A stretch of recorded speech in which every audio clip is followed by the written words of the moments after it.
kita berkumpul di tempat ini. Kita telah menaikkan pujian, kita telah menaikkan penyembahan kita. Dan hadirat Tuhan turun di tempat ini bagi setiap kita. Oleh karena itu, saudara-saudara yang terkasih dalam Tuhan, mari tetap kita menangkap hadirat Tuhan. Mari kita menangkap terus kehadiran Tuhan itu ketika kita datang kepada Tuhan. Sebab Dia adalah Allah yang maha hadir, yang omnipresent, Allah yang hadir ketika kita datang kepada Dia. Oleh karena itu, saudara-saudara yang terkasih dalam Tuhan, saat ini Allah hadir di tempat ini. Allah hadir melawat setiap kita. Oleh karena itu, mari kita tetap bersuka cita, kita tetap bersyukur. Karena apa, saudara? Karena banyak sudah rumah Tuhan yang tertutup. Banyak rumah Tuhan sudah tertidur. Banyak gereja-gereja Tuhan sekarang sudah tidak membuka pintu, saudara. Dan banyak sekarang hamba-hamba Tuhan pun mulai menolak untuk rumahnya didatangi, saudara-saudara yang terkasih dalam Tuhan. Tetapi kita melihat gereja kita tetap terbuka, gembala kita tetap menerima kita. Kapan saja kita datang, Dia tetap menerima kita, saudara. Oleh karena itu, mari kita patut bersyukur. Karena apa, saudara yang terkasih? Karena kemurahan Tuhan hadir di hati gembala kita. Amin. Oleh karena itu, saudara-saudara yang terkasih dalam Tuhan, bersyukurlah selalu. Sekalipun hari demi hari kita jalani kehidupan ini, makin lama akan semakin berat. Makin lama kita akan semakin merasakan banyak mungkin kegalauan-kegalauan, persoalan-persoalan yang menurut kita tidak bisa kita tangani, saudara. Tetapi yakin dan percayalah, seperti lagu tadi berkata, ketika Tuhan berfirman, maka tidak ada yang mustahil. Ku yakin Engkau berfirman. Katakan di dalam hati saudara, ku yakin Engkau berfirman Tuhan, maka tidak ada yang mustahil. Amin. Semuanya Tuhan sanggup lakukan. Amin. Semuanya Tuhan sanggup kerjakan di dalam kehidupan kita, saudara-saudara yang terkasih dalam Tuhan. Saya juga berada di tempat ini saat ini, saudara-saudara yang terkasih. Itu semua saya rasakan. Benar-benar kemurahan Tuhan terjadi di dalam kehidupan saya. Benar-benar itu terjadi. Oleh karena itu, saudara juga hadir di tempat ini, rasakan bahwa itu semua karena kemurahan Tuhan yang terjadi. Amin. Kita adalah umat yang terpilih. Kita adalah umat yang terpanggil, saudara. Oleh karena itu, mari raih panggilan itu. Mari genggam panggilan Tuhan itu di dalam kehidupan kita. Karena kita lihat banyak sekarang saudara-saudari kita yang mengalami penurunan kapasitas rohani, kapasitas iman, saudara-saudari yang terkasih. Tapi kita tetap akan berdiri tegak. Mari kita buka langsung dari Yunus. Kita akan belajar kembali dari Yunus. Yunus ini nabi kecil, saudara-saudari yang terkasih dalam Tuhan. Mulai dari kecil, mungkin kita sudah pernah mendengar beberapa kali, mungkin sudah ratusan kali kita mendengar bagaimana Yunus. Yang paling besar kita mendengarnya mungkin bahwasanya Yunus itu pernah tinggal di perut ikan 3 hari 3 malam, saudara-saudara yang terkasih dalam Tuhan. Itu mungkin cerita Yunus yang paling terkenal, yang sering kita dengar, saudara-saudara yang terkasih dalam Tuhan. Tetapi kita akan mengulang kembali, saudara-saudari. Kita akan tetap belajar karena firman Tuhan selalu baru di dalam kehidupan kita. Sekalipun kita telah berkali-kali mendengar, saudara-saudari terkasih dalam Tuhan, saya percaya bahwa tidak ada kebosanan. Karena apa? Karena kita ingin selalu mendengarkan firman. Kita selalu ingin firman itu bertumbuh di dalam kehidupan kita, hidup di dalam kehidupan kita. Yunus di pasal yang pertama, saya akan bacakan di ayat pertama. Datanglah firman Tuhan kepada Yunus bin Amitai demikian. Bangunlah, pergilah ke Niniwe, kota yang besar itu. Berserulah terhadap mereka, karena kejahatannya telah sampai kepadaku. Tetapi Yunus bersiap untuk melarikan diri ke Tarsis, jauh dari hadapan Tuhan. Ia pergi ke Yafo dan mendapat di sana sebuah kapal yang akan berangkat ke Tarsis. Ia membayar biaya perjalanannya, lalu naik kapal itu untuk berlayar bersama-sama dengan mereka ke Tarsis, jauh dari hadapan Tuhan. Ayat yang terakhir, di kalimat yang terakhir mengatakan jauh dari hadapan Tuhan. Yunus adalah pribadi kita sendiri. Kita adalah umat yang terpanggil, saudara-saudari yang terkasih dalam Tuhan. Gambaran Yunus ini adalah kita sendiri, saudara. Kita diutus Tuhan datang ke dunia ini. Kita dilahirkan ke dunia ini. Tuhan punya rencana yang indah untuk kita menjadi saksi. Tuhan punya rencana yang indah untuk melalui perkataan kita membangun kerajaan Allah. Saudara-saudara yang terkasih dalam Tuhan, Yunus ini anak daripada Amitai yang diutus Tuhan untuk mengatakan pesan Tuhan kepada orang-orang di Niniwe bahwa saya Tuhan akan meruntuhkan kota itu jikalau tidak terjadi pertobatan, saudara-saudara yang terkasih di dalam Tuhan. Begitu juga kita melihat bagaimana kota kita pada saat sekarang ini, bangsa kita pada saat sekarang ini, saudara-saudari. Di mana-mana, saya yakin di mana-mana, bahkan di tempat ini, bahkan di sekitar tempat ini, virus sudah menyebar kemana-mana, saudara. Sehingga kalau kita merasakan, kalau baru-baru ini saudara-saudara yang terkasih dalam Tuhan, hamba Tuhan Ibu Dame merasakan ada pusing, ada demam, saudara. Tetapi itu dia merasakan demam itu bukan demam biasa, sakit kepala itu bukan sakit kepala biasa. Artinya apa? Demam sudah disertai dengan virus-virus yang berbeda, saudara-saudara yang terkasih dalam Tuhan. Dan tidak cukup mungkin hanya paracetamol saja. Tetapi kita percaya, saudara, bahwasanya di dalam Tuhan apapun bisa terjadi. Ketika Ibu Dame mau untuk dia kembali sembuh, dia makan obat, dia datang kepada Tuhan, dia berdoa dan puji Tuhan, dia telah disembuhkan Tuhan. Saudara-saudara yang terkasih dalam Tuhan, kita melihat artinya apa? Di sekitar kita, bahkan yang ada pada kita pada saat ini, saudara, kita mungkin sudah terkena sedikit, walaupun 0, sekian persen, mungkin virus itu telah ada di dalam tubuh kita. Tetapi pada saat ini kita percaya ada darah kekudusan Yesus yang mengalir di dalam tubuh saya dan saudara. Amin. Sehingga kita pada saat ini tetap kuat. Amin. Tetap penuh semangat untuk mendengarkan firman Tuhan. Amin. Kembali kita melihat bagaimana Yunus ini, saudara-saudara yang terkasih. Di dalam panggilan Tuhan, dia diutus untuk pergi ke Niniwe. Dan kita tahu Niniwe yang pada saat ini adalah Irak, saudara-saudara yang terkasih. Dia diutus ke Niniwe, saudara. Tetapi dia pergi ke Tarsis. Bukan ke Tarsus, saudara. Kalau Tarsus itu Turki, tetapi Tarsis, saudara. Tarsis itu sekarang ini mungkin namanya telah hilang, tapi itu Libanon, saudara. Itu daerah pegunungan. Dan itu, saudara-saudara yang terkasih dalam Tuhan, ketika Tuhan mengutus Yunus ke Niniwe, saudara, Niniwe mungkin di timur, tetapi Tarsis itu berada di sebelah barat, saudara. Dia pergi ke barat, saudara. Artinya apa?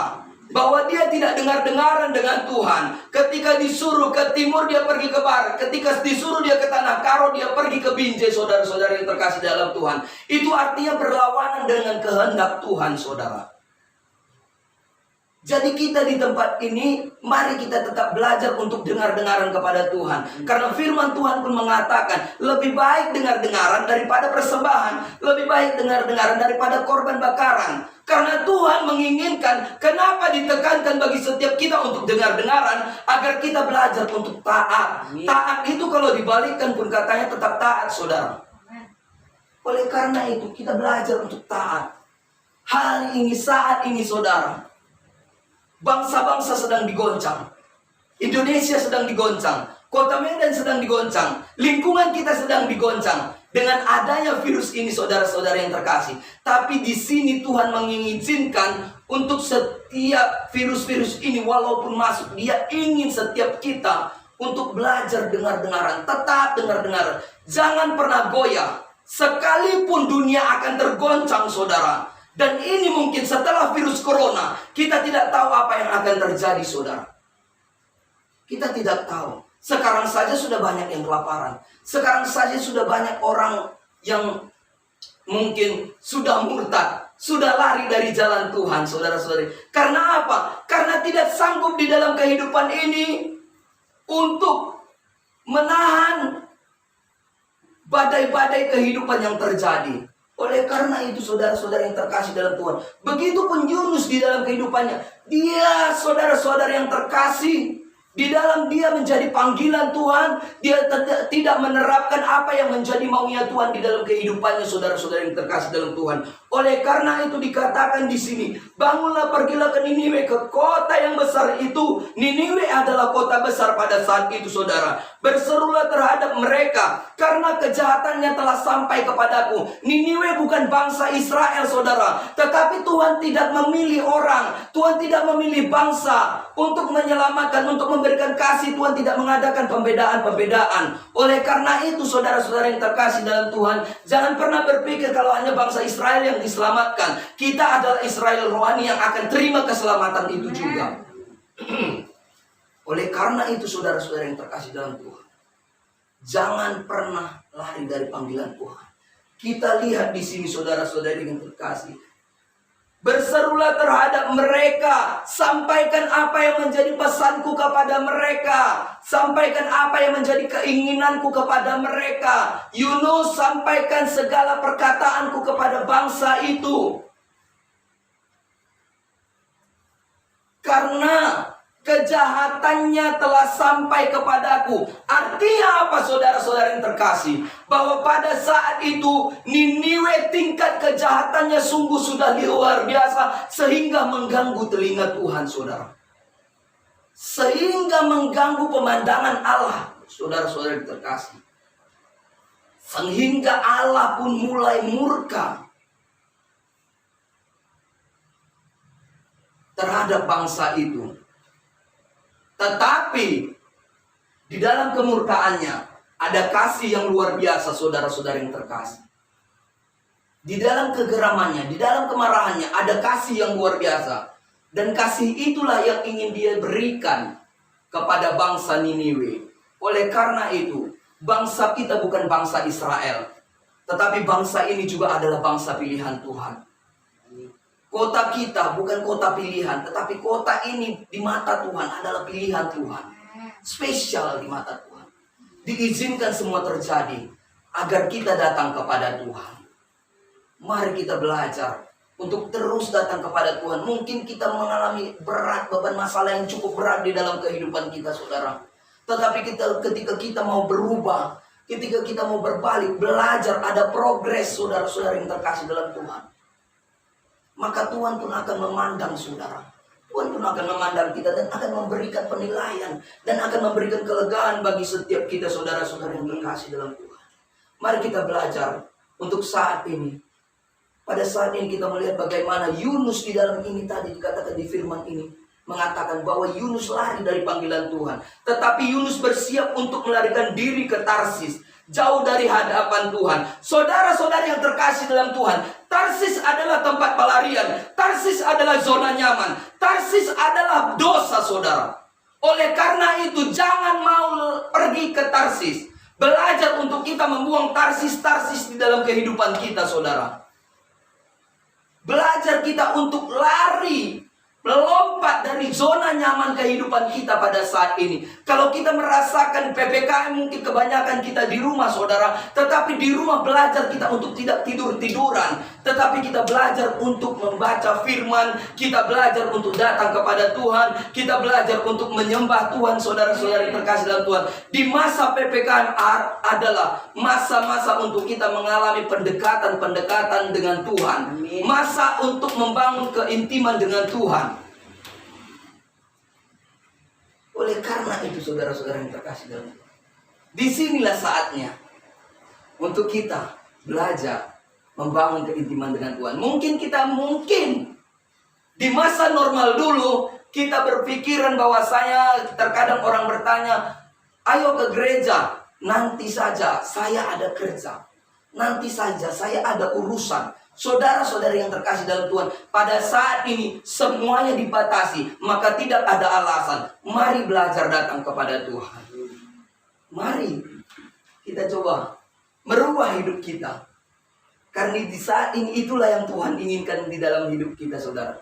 Semuanya ini adalah rahasia. Biarlah kedaulatan Tuhan yang berjalan hari demi hari di dalam kehidupan kita. Mari kita belajar untuk terus membuang, menyalibkan segala kedagingan-kedagingan kita, saudara-saudara yang terkasih dalam Tuhan. Mari kita tinggalkan taksi, saudara. Tapi kita ingin belajar kembali mendengarkan suara Tuhan. Oleh karena itu, Yunus bukan orang yang main-main, saudara. Yunus itu seorang nabi. Seorang nabi. Nabi. Pelayan Tuhan. Hamba Tuhan. Orang yang dipilih Tuhan untuk mengerjakan pekerjaan Tuhan. Ibaratnya dia adalah seorang pendeta yang diutus untuk menggembalakan, tetapi dia lari, saudara. Tetapi kita melihat di dalam pelariannya ada proses yang terjadi, ada konsekuensi yang terjadi di dalam kehidupannya, saudara-saudara yang terkasih dalam Tuhan. Oleh karena itu pun terjadi di dalam kehidupan setiap saya dan saudara. Ketika kita mengerjakan hal-hal yang tidak Tuhan suka, mungkin pada akhirnya ada konsekuensi yang akan kita terima. Dan konsekuensi itu mungkin sangat berat di dalam kehidupan kita. Dan kita merasa ini tidak sebanding Tuhan dengan kejahatanku. Ini tidak sebanding Tuhan dengan apa yang kulakukan. Tetapi Tuhan menginginkan itu terjadi. Tuhan mengizinkan itu terjadi. Dan itu terjadi. Kita melihat bagaimana konsekuensi yang diterima oleh Yunus sendiri, saudara-saudari. Ketika dia lari dari panggilan Tuhan, dia menerima satu proses, yang dimana proses itu mungkin adalah sangat berat. Karena dia ditelan oleh ikan besar. Oleh ikan besar. Bagaimana kalau ditelan oleh ikan? Sebenarnya kalau ditelan oleh ikan besar, kalau kita melihat saudara-saudari dalam firman Tuhan ini, mungkin pada saat sekarang ini ikan besar bisa dikatakan ikan paus, ikan hiu. Kalau ditelan mungkin mati, saudara. Tetapi kita melihat bagaimana rancangan Tuhan di dalam kehidupan Yunus sendiri, saudara-saudara yang terkasih. Dia tetap hidup. Dia tetap hidup. Sekalipun dia jatuh ke dalam lembah kekelaman, tetapi Tuhan tetap mengangkat dia. Karena apa? Yunus cepat berbalik. Yunus cepat sadar, saudara. Yunus tahu bahwa dia bersalah, saudara-saudara yang terkasih dalam Tuhan. Mari kita cepat bersadar. Kita cepat berbalik. Pada saat zaman sekarang ini, saya dan saudara dituntut untuk cepat berbalik. Untuk cepat sadar. Karena mungkin kalau selama ini kita mungkin lalai di dalam mengerjakan pekerjaan Tuhan, di dalam menjaga kehidupan kita sehari-hari, tetapi kita coba terus untuk belajar berbalik, karena itu yang Tuhan inginkan. Kita cepat sadar di dalam kehidupan kita. Oleh karena itu di luar Tuhan kita tidak ada apa-apanya, saudara. Mari kita buka dulu dari Yohanes 15. Yohanes 15 ayat yang kelima. Akulah pokok anggur dan kamulah ranting-rantingnya. Barang siapa tinggal di dalam aku dan aku di dalam dia, ia berbuah banyak. Sebab di luar aku kamu tidak dapat berbuat apa-apa. Di luar aku kamu tidak dapat berbuat apa-apa. Di luar Tuhan, di luar daripada Allah, kita tidak dapat berbuat apa-apa. Begitupun saudara-saudara yang terkasih dalam Tuhan, jika pokok dipisahkan dengan ranting, maka ranting itu pun akan mati, saudara. Akulah pokok anggur. Yesus adalah pokok anggur. Pokok itu adalah penyalur sari-sari makanan kepada ranting-ranting, saudara-saudara yang terkasih dalam Tuhan, sehingga berbuah dengan baik, saudara. Begitupun kita, mari tetap melekatkan diri kita sebagai ranting-ranting kepada Tuhan Yesus sendiri, saudara.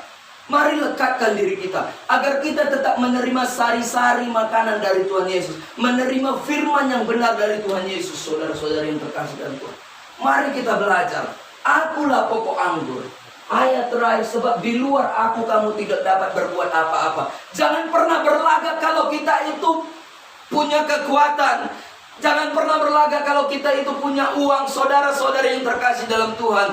Masa hidup kita tidak lama. Alkitab berkata 70-80 tahun, saudara-saudara yang terkasih. Di dunia ini 70-80 tahun hidup kita, saudara. untuk kita bergumul di dunia. Tetapi ingat, ketika kita tidak menjadi berkat, ketika kita tidak menjadi buah di dunia ini, akan ada tempat yang menunggu kita, yang akan membuat hidup kita binasa.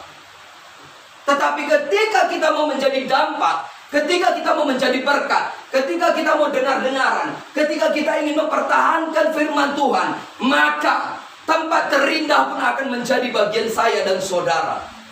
Akan menjadi bagian kita. Mari belajar mulai saat ini. Mengapa sulit saudara-saudara yang terkasih dalam Tuhan? Mengapa sulit ketika kita menerima panggilan Tuhan di dalam kehidupan kita? Mengapa? Karena kita merasa bahwa kita belum siap. Kita merasa kita belum siap untuk menerima panggilan Tuhan. Karena kalau kita merasa, kalau kita mengikuti panggilan Tuhan, mungkin saya harus berbalik 100%. Tidak ada yang sempurna, saudara. Tetapi ketika kita mau belajar berbalik, ada hati untuk Tuhan. Hari demi hari kita ada hati, kita punya rasa jatuh cinta kepada Tuhan. Maka di situ pun Tuhan akan memandang dan menilai kita. Mari kita buka dulu dari Yeremia 1. Yeremia 1 saya bacakan. Di ayat yang keempat, Yeremia dipanggil dan diutus.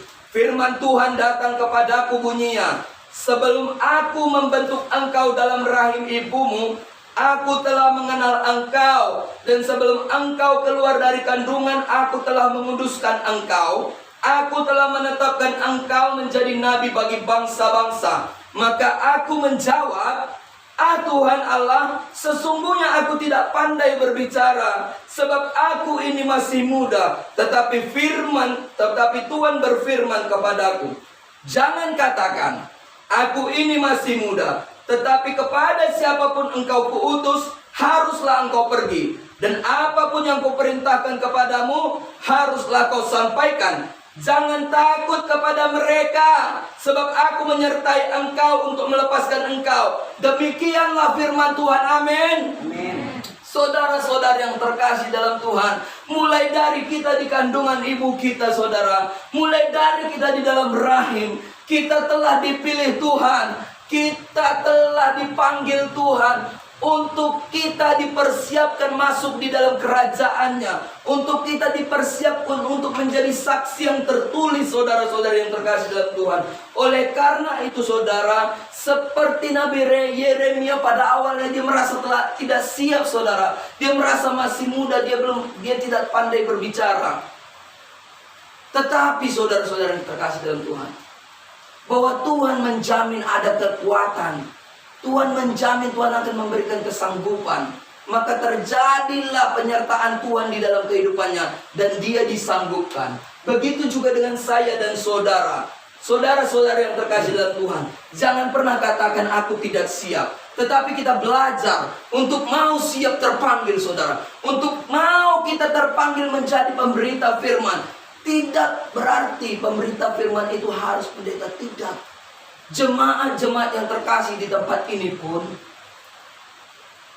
boleh menjadi pemberita firman. Tuhan tidak mengatakan harus pendeta, harus para pelayan Tuhan. Tidak, semua orang Tuhan utus untuk menjadi pemberita firman, saudara. Karena apa? Karena Tuhan punya harapan untuk kita membangun kerajaan Allah sebesar-besarnya di dunia ini. Sebesar-besarnya, selebar-lebarnya, seluas-luasnya, saudara-saudara yang terkasih. Oleh karena itu, matikan rasa tidak siap di dalam diri kita untuk kita mulai berubah. Matikan Tarsis, matikan Babel di dalam kehidupan kita. Matikan kesombongan, kedengkian. Matikan segala hal-hal duniawi. Mari kita belajar dan belajar. Mungkin saudara terkadang mungkin ada mengalami kelemahan. Terkadang kita mungkin jatuh, saudara. Tetapi ketika kita sadar dan berbalik kembali, maka Tuhan pun akan mengangkat kita kembali, saudara. Kita belajar terus. Karena di dunia ini, hidup kita hanya belajar. Belajar dan belajar. Oleh karena itu, saudara-saudara yang terkasih dalam Tuhan, kita harus siap. Mari kita buka dulu dari Yohanes 15. Yohanes 15. Kembali kita buka Yohanes 15 ayat yang ke-16. Ayat yang ke-16, Yohanes 15. Bukan kamu yang memilih aku, tetapi akulah yang memilih kamu, dikatakan Tuhan.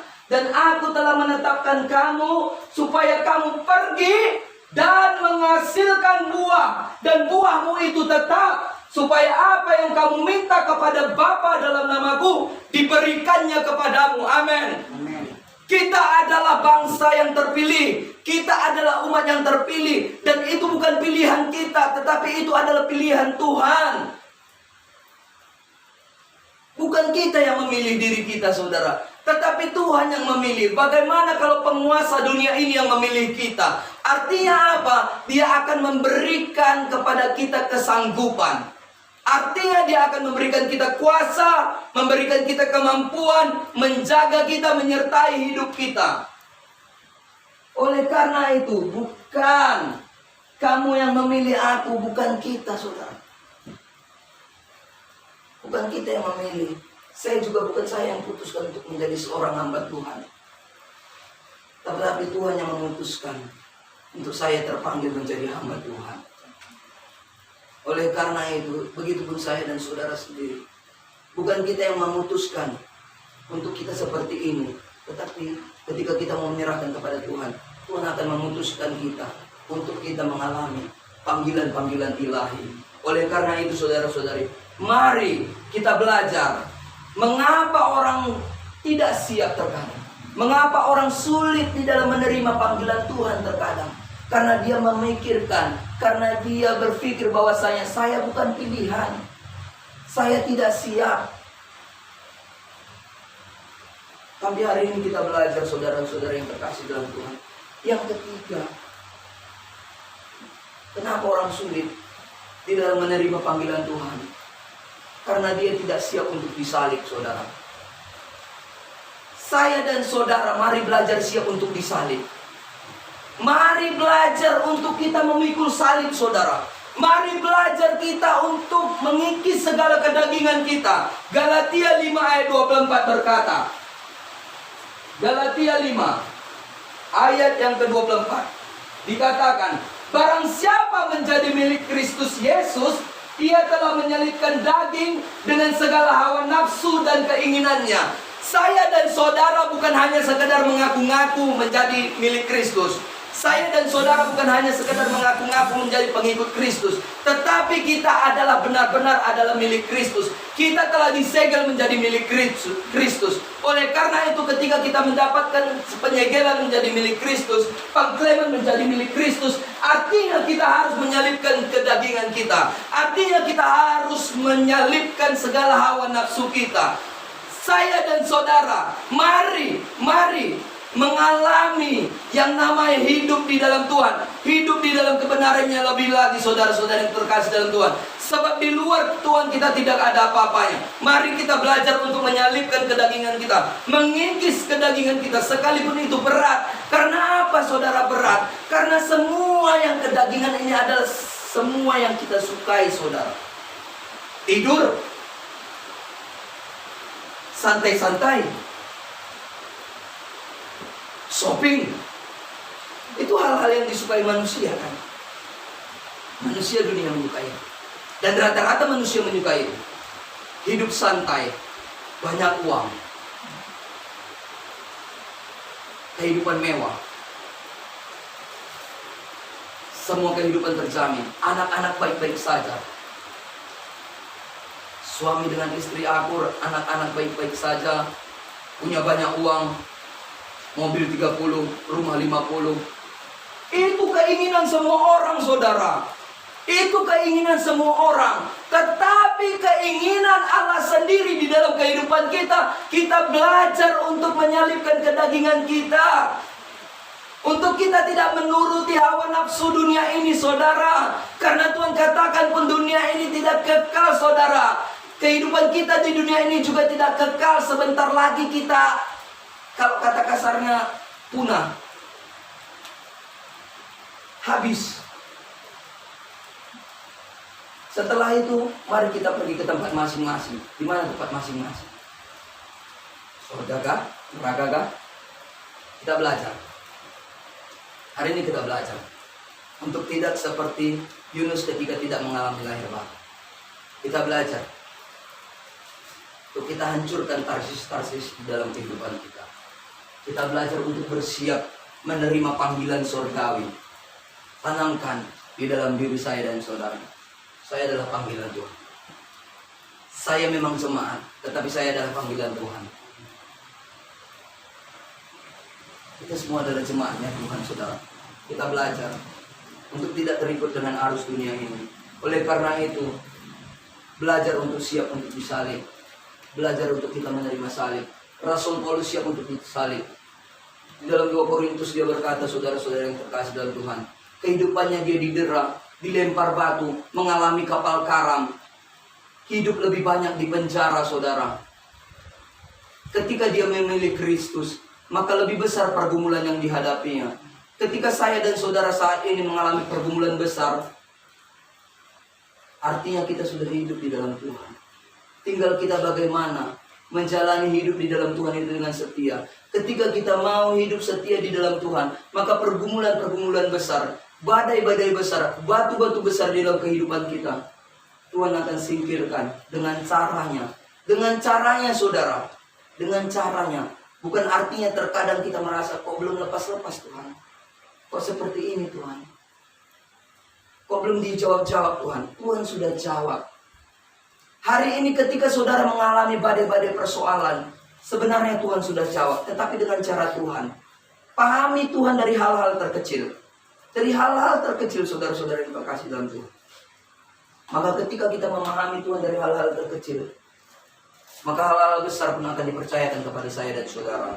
Oleh karena itu mari kita belajar sekarang. Mari belajar dan belajar. Raja Daud sendiri, saudara-saudari, ketika dia melakukan kesalahan, dia sadar kembali dan dia tidak bisa jauh dari Tuhan. Benar ya, aku gak bisa jauh dari Tuhan.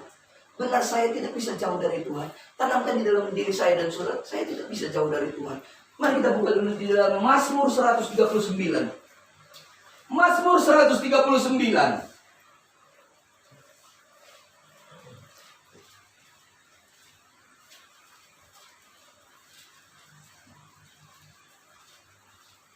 Ya, Mazmur 139, saya bacakan saja doa di hadapan Allah yang Maha Tahu di ayat yang ke-7.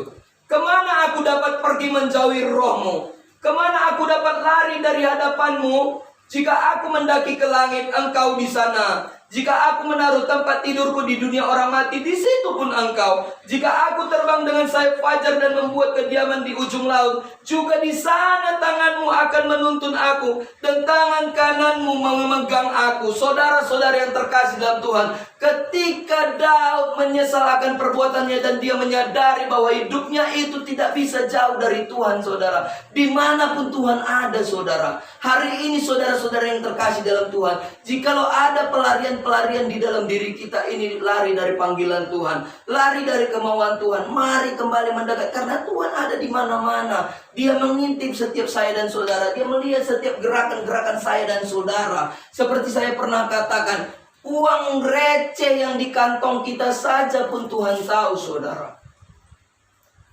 Uang receh dari hal kecil Tuhan tahu, apalagi hal-hal besar, saudara-saudara yang terkasih dalam Tuhan. Mari kita belajar dan belajar terus di saat-saat sekarang ini, saudara-saudara yang terkasih. Bagi yang berumah tangga, bagi yang orang-orang berumah tangga, orang-orang tua di tempat ini, tetap kita belajar sampai di masa tua. Pertahankan iman percaya kita datang kepada Tuhan. Dan mari ketika kita mampu mempertahankan iman percaya kita datang kepada Tuhan, ketika kita sampai di masa tua kita tetap setia dalam Tuhan, maka wariskan juga kesetiaan itu yang berada dalam Tuhan. Wariskan kepada anak-anak. Itu baru yang benar, saudara-saudara yang terkasih dalam Tuhan. Boleh sih mewariskan yang namanya uang, boleh. Tapi lebihlah kita memprioritaskan mewariskan Tuhan di dalam keluarga kita. Mewariskan hadirat Tuhan di dalam keluarga kita. Mewariskan segala hadirat Tuhan di dalam anak-anak kita, saudara-saudara yang terkasih dalam Tuhan. Mari belajar agar anak-anak pun pada akhirnya akan mewariskan kepada anak-anak mereka warisan iman percaya saudara-saudari yang terkasih dalam Tuhan. Karena kita melihat pada saat sekarang ini saudara, banyak sekali orang telah murtad, banyak sekali orang telah bersungut-sungut dan datang kepada Tuhan. Tinggal sedikit lagi mungkin kuping Tuhan itu mungkin sedikit lagi akan menangkap. Kalau tidak kita akan seperti Niniwe saudara. Mari kita belajar. Tetapi ketika kita mau belajar, kita mengangkat tangan kepada Tuhan. Tuhan pandang setiap kita yang berada di tempat ini. Oleh karena itu jangan pernah tinggalkan di dalam doa kita membawa kota kita, membawa lingkungan kita saudara-saudara yang terkasih dalam Tuhan. Karena hanya doalah yang menjadi kekuatan yang terbesar di dalam kehidupan kita. Mari kita belajar. Kalau kita tidak bisa cara penginjilan secara face to face, secara bertatap muka, mari kita belajar untuk kita membawanya di dalam doa. Berkati lingkungan kami, berkati kota kami Tuhan. Agar apa? Agar kedamaian itu menjadi bagian kita, menjadi bagian lingkungan kita, menjadi bagian kota kita. Kita melihat bagaimana hidup ini saudara, sangat ngeri hidup ini sekarang. Apapun terjadi saudara, kejahatan apapun sudah ada pada saat sekarang ini saudara-saudara yang terkasih dalam Tuhan. Tetapi saudara, kejahatan apapun telah terjadi, kuasa Tuhan akan semakin besar saudara-saudara yang terkasih. Maka Tuhan tidak pernah berubah saudara. Belajar untuk kita memahami bahwa Tuhan tidak pernah berubah. Tuhan tidak lalai dengan janjinya. Tenang saudara, janji-janji Tuhan akan digenapi di dalam kehidupan saya dan saudara. Hanya kita tunggu tanggal mainnya Tuhan. Tunggu tanggal mainnya. Belajarlah untuk membuang Babel, membuang Tarsis di dalam kehidupan kita. Melompat dari zona nyaman kita. Kita mencoba terus. Oleh karena itu saudara-saudara yang terkasih dalam Tuhan, ini saja firman Tuhan pada hari ini. Tuhan memberkati kita semua. Salam.